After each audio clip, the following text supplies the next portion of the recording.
Hello guys, welcome to my new YouTube channel.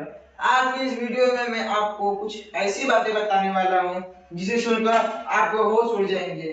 क्या यह सच में ऐसा हो सकता है?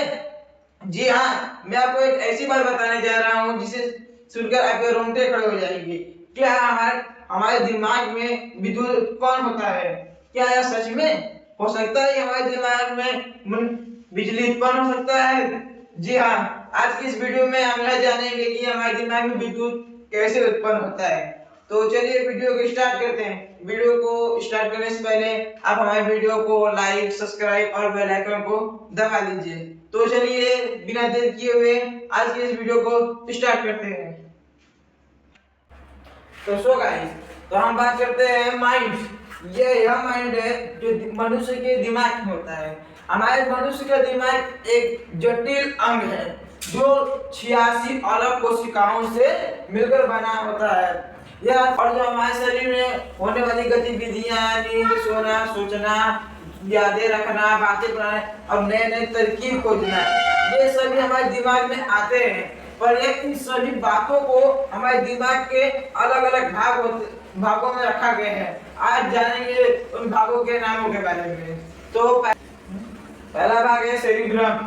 तो हम बात करते हैं सेरिब्रम के बारे में। यह जो हमारे दिमाग में सोचते हैं, समझते हैं, नए नए तरकीब आते हैं, ये सभी जो होते हैं यह सेरिब्रम के कैटेगरी में आते हैं। यानी कि जब सब सोचते हैं, समझते हैं, नए नए तरकीब आते हैं, ये सब सेरिब्रम में जाकर होता है। यह सेरिब्रम हमारे माइंड का सबसे बड़ा भाग होता है। यानी कि जो है माइंड का पहला वाला भाग है, ये उसे सेरिब्रम कहते हैं।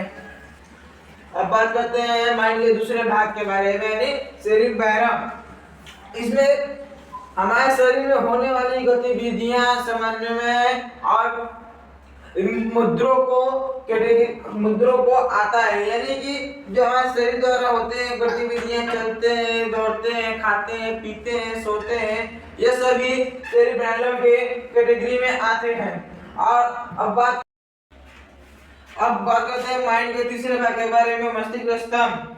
यह मस्तिष्क स्तंभ हमारे दिमाग को हमारे शरीर की रीढ़ की हड्डियों से जोड़ता है। और यह मस्तिष्क स्तंभ हमारे शरीर में होने वाली अनैच्छिक क्रियाएं जैसे कि सांस लेना, हृदय की गति, ये सभी क्रियाओं को मस्तिष्क स्तंभ कंट्रोल करता है।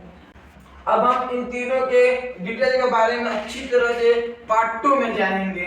अब बात करेंगे दिमाग के कुछ रोचक तथ्य के बारे में। कुछ ऐसे रोचक तथ्य जिन्हें सुनते ही आप भी कहेंगे।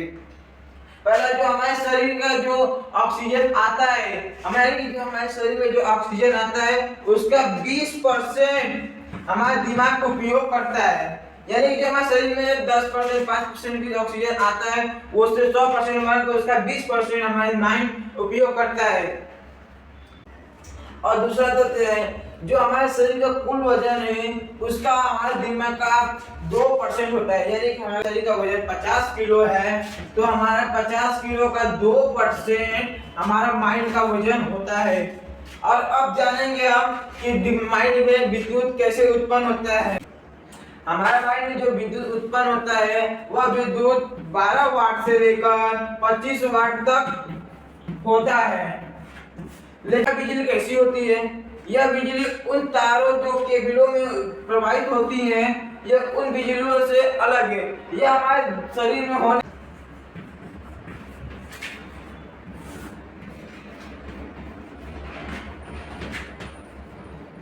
जो बिजली उत्पन्न होता है यह हमारे शरीर में होने वाले रासायनिक प्रक्रियाओं द्वारा उत्पन्न होता है। लेकिन जब दिन सोते हैं तो हमारे सोते समय जो हमारा दिमाग होता है हमारे शरीर में से विषाक्त पदार्थों को बाहर निकलता है। दिमाग के छोटे रोचक तथ्य के बारे में।